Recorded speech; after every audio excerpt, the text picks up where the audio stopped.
Rahim. Men bitta narsadan xursand bo'laman.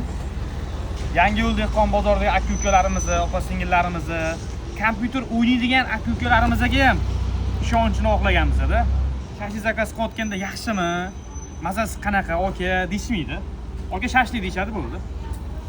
Bo'ldi. Biz sinab olamiz. Ana hozir bu eski shu Macronning oldidagi 3-darajaga Mac'da kompyuter xonasiga dastlabki ketyapti. Akalarimizni polniy bizda ovqatlanishadi. Ya'ni o'yinchilar o'ynagandan ham kelishadi-yu, shu o'ynagan kelgan bolalar ham qattiq ovqat borsa faqat bizni tavsiya qilishar ekan.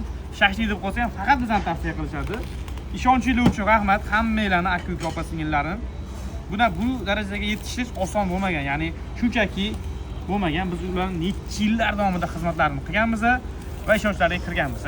Misol uchun oldin birinchi boshlaganimizda deb aytardi-yu, yaxshimi shashligilar qanaqa yesa bo'ladimi, so'chdingmi derdi.